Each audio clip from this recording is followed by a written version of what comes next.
किसने रोका? मणिपुर पे बोलो, महंगाई पे बोलो, काले धन पे बोलो, लुटेरों पे बोलो, चोरों पे बोलो, अडानी पर बोलो। कब हिंदुस्तान में मोहब्बत की दुकान खुल गई है, नफरत खत्म हो गई है, वो प्रधानमंत्री भी बनेंगे।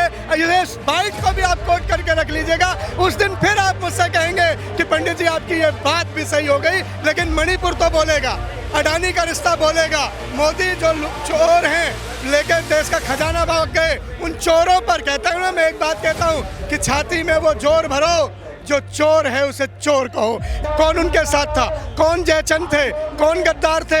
कौन देशद्रोही थे? कौन जासूसी करते थे? कौन भगत सिंह की जासूसी करता था? कौन चंद्रशेखर की करता? ये सब सवाल तो है ही हो गई है। मनमोहन सिंह जब 500 रुपए का सिलेंडर देते थे तो उनकी चूड़ियां खनकती थी।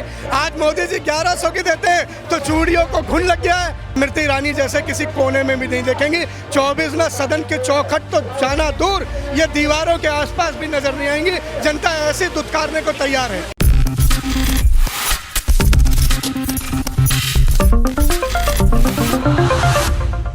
गूंगी संसद हुई बहाल, आ गया राजीव का लाल। ये पंक्ति लिखने वाले संदीप मिश्रा एक बार फिर से जंतर मंतर पहुंच चुके हैं और इस बार कुछ नया लिख दिया कि संसद में मोहब्बत की आंधी है, देखो आ गया राहुल गांधी है। संदीप मिश्रा लगातार कविताओं के माध्यम से, शायरी के माध्यम से अपनी कलम को ताकत देते रहते हैं, कलम को धार देते रहते हैं और कांग्रेस पार्टी के नेता, पूरे देश के नेता राहुल गांधी का समर्थन करते रहते हैं। संसद में राहुल गांधी गूंजने वाले हैं, दहाड़ने वाले हैं और इसके पहले जंतर मंतर पर युवाओं ने जो है मोर्चा खोल दिया, युवाओं ने चक्का जाम कर दिया। युवाओं ने ये बता दिया कि राहुल गांधी युवा नेता है, संसद में अविश्वास प्रस्ताव हो या कोई भी प्रस्ताव हो, हर एक सवाल पर जो है जवाब लिया जाएगा। लेकिन सवाल वही रहेगा कि क्या देश के प्रधानमंत्री राहुल गांधी को उन सवालों का जवाब देंगे? क्योंकि लगातार देखा जाए तो राहुल गांधी का अंतिम सवाल कि अडानी की सेल कंपनियों में 20,000 करोड़ रुपए किसके हैं, इसका जवाब अभी तक नहीं आया।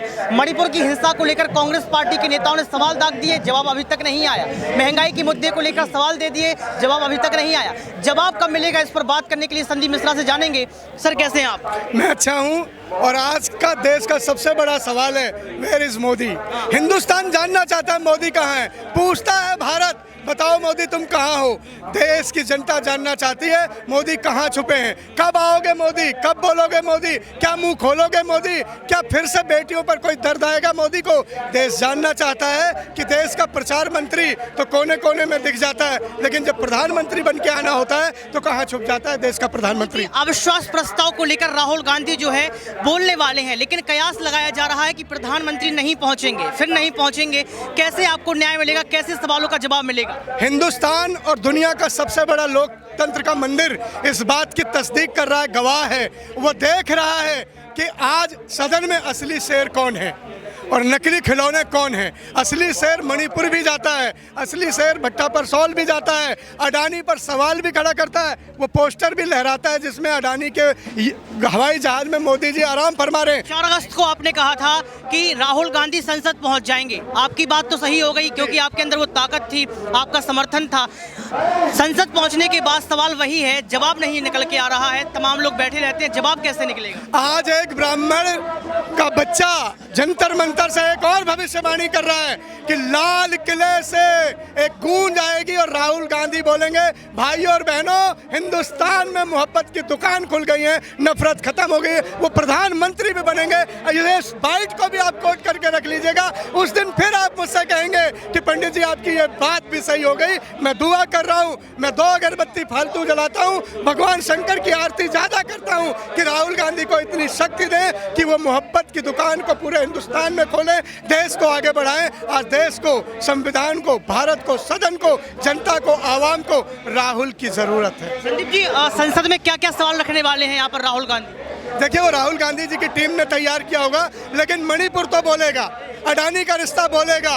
मोदी जो चोर हैं लेकर देश का खजाना भाग गए, उन चोरों पर कहता हूँ ना, मैं एक बात कहता हूँ कि छाती में वो जोर भरो, जो चोर है उसे चोर कहो। ये छाती में जोर किसके है? आज राहुल जी के अलावा किसकी छाती में इतना जोर है कि चोर को कह दे? और चोर को चोर कहने की सजा जेल ही नहीं, जमानत ही नहीं, फांसी भी होगी तो हम कांग्रेसी हंस के सह लेंगे, अपने गले को आगे बढ़ा देंगे। हम भगत सिंह के बच्चे हैं, हम इंदिरा के बच्चे हैं, हमें डरना नहीं सिखाया। कांग्रेस डरती नहीं। मेरा नेता कहता है, राहुल गांधी कहता है, डरो मत, डर की बात आपने कही, लगातार देश में जो है महंगाई बढ़ती चली जा रही है, लेकिन इसके बावजूद भी बीजेपी समर्थक भाजपा को ही पसंद कर रहे हैं। एक सर्वे आया, सर्वे में कहा गया इस बार भी भाजपा जीतने वाली है। जाहिर तौर पर जब गुलामी का चश्मा आंखों पे चढ़ जाता है तो कोई और कुछ नहीं दिखता। सावन के अंधे को हरा ही हरा नजर आता है। आपको पता होगा जब ईस्ट इंडिया कंपनी यहाँ थी, हमारे ही तो भारतीय ज़्यादा थे, भारत के लोग ही तो ज़्यादा थे। मुट्ठी भर अंग्रेजों ने 200 साल से ज़्यादा हम पर शासन किया। कौन उनके साथ था? कौन जयचंद थे? कौन गद्दार थे? कौन देशद्रोही थे? कौन जासूसी करते थे? कौन भगत सिंह की जासूसी करता था? कौन चंद्रशेखर की करता? ये सब सवाल तो हैं ही। आज भी वही है, गुलाम लोगों को गुलामी करनी आती है और गुलामों को लगता है कि मोदी उन्हें बचा सकते हैं, जबकि देश को लगता है कि राहुल गांधी वतन के लिए ज़रूरी है। मिश्रा जी, आप पंडित हैं और सर्वे लगातार कह रहा है कि इस बार जो पंडितों का वोट है, जाट का वोट है, राजपूत का वोट है, वो भाजपा को जाएगा। इसको आप कैसे देखते हैं? कैसे अपने समुदाय को इकट्ठा करेंगे मिश्रा जी? बड़ी चुनौती है आपके लिए। देखिए, हिंदुस्तान क्या है, डिवाइड एंड रूल करना मोदी और शाह को आता है और भारत जोड़ो राहुल गांधी को आता है। यही तो विचारधारा है। ये जाति में लड़ाएंगे, धर्म में लड़ाएंगे, अल्पसंख्यक को बहुसंख्यक से लड़ाएंगे, आदिवासियों को साधारण से लड़ाएंगे, जाट को पंडितों से लड़ाएंगे, कहीं हिंदू और मुसलमान करेंगे। और राहुल गांधी क्या करेंगे? भारत जोड़ो, जुड़ता हुआ भारत, बढ़ता हुआ इंडिया, इंडिया में ही इंडिया को जिताने के लिए आगे बढ़ रहा है। जीतेगा इंडिया, हारेगा इंडिया।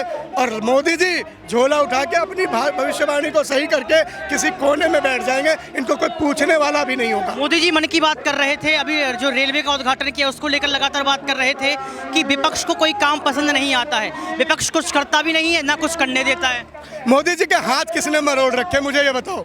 जब प्रचार मंत्री बन के प्रधानमंत्री जाते हैं तो 56 इंच का सीना चौड़ा के रंग बिरंगी पोशाकें बदल के, कभी सींग वाली, कभी मुकुट वाली, कभी मोर वाली, कभी झाड़ू वाली लगा के खड़े हो जाते हैं। तब तो विपक्ष को गरियाते हैं, विपक्ष नहीं रोकता। लेकिन जब देश का विकास का काम करने की बारी आती है तो कहते हैं विपक्ष रोक लिया। सबका साथ, सबका विकास, सबका विश्वास।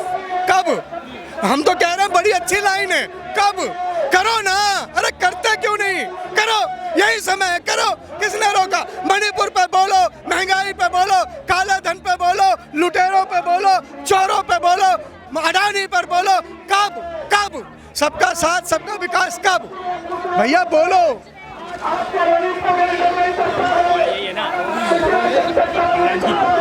तो यहाँ पर सबके साथ सबके विकास की बात की गई।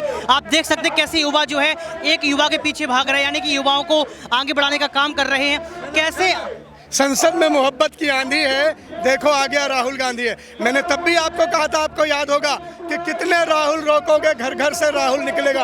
आज ये हुजूम, एक एक शख्स राहुल गांधी बनकर आज जंतर मंतर पर है। देश दहाड़ रहा है, देश बोल रहा है और देश मोहब्बत की तरफ चलने को तैयार है। नफरत के बाजार को छोड़ के इन नफरत फैलाने वालों के शटर डाउन होने लगे हैं और मोहब्बत की दुकानें खुलने लगी। मोहब्बत की बात कर दी है, गठबंधन पर सवाल ले लेते हैं। गठबंधन तोड़ने की बात की जा रही है, कौन तोड़ेगा? वो 38 ले आए, एनडीए वाले 38 बैसाखी, एक अकेला सब पर भारी कहने वाला 38 ऐसे ले आए। उनमें 25 ऐसे जिनका संसद में खाता भी नहीं खुला, 7 ऐसे जिनके एक एक सांसद है।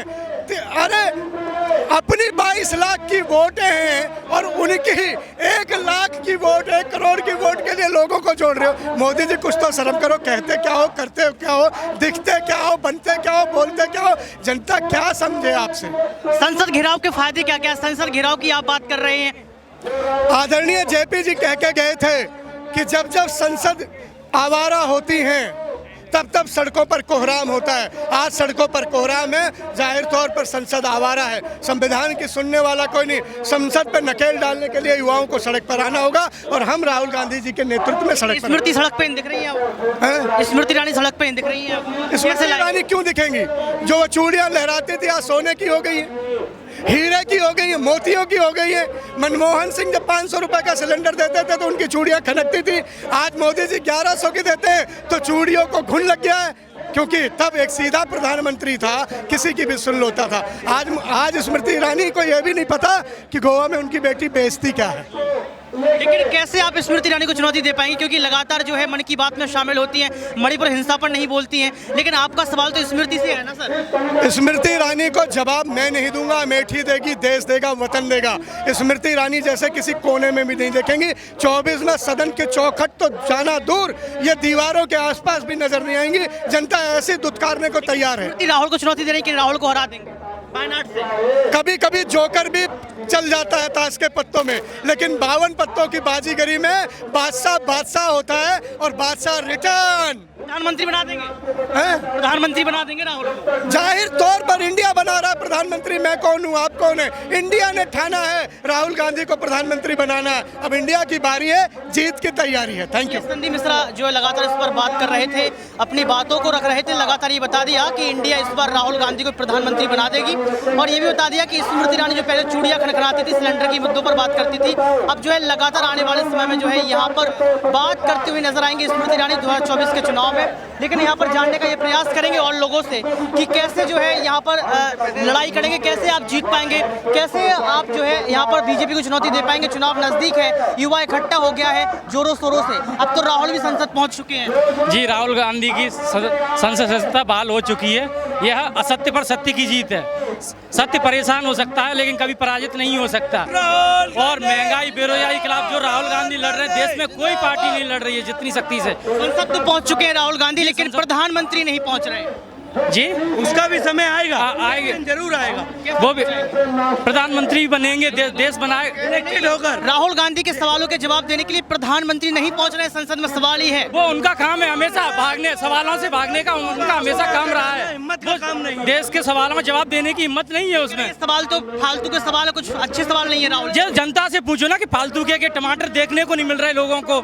सिलेंडर 1200 रुपए का सिलेंडर है, खाद से लोग परेशान है। महंगाई, अपने डीजल पेट्रोल के दाम आसमान छू गया। आम आदमी का जो बुरा हाल है, बेरोजगार हैं, युवा सड़कों पे घूम रहे हैं। आप खुद देख रहे हो कितना बुरा हाल हो चुका है देश में। निर्मला सीतारमण कह रही है कि वो प्याज नहीं खाती है। वो तो कल कहीं है टमाटर भी नहीं खाती का देश, कल कहीं मैं रोटी भी नहीं खाती, मैं तो काजू बादाम खा लेती हूँ। तो क्या पूरा देश काजू बादाम खा लेगा क्या? कैसे लड़ेंगे? प्रवक्ता हैं आप, जो है मध्य प्रदेश से आप आए हैं, मध्य प्रदेश में ही भाजपा की सरकार है, चुनाव भी नजदीक है मध्य प्रदेश में, कैसे आप चुनौती को जो है सामना करते हुए?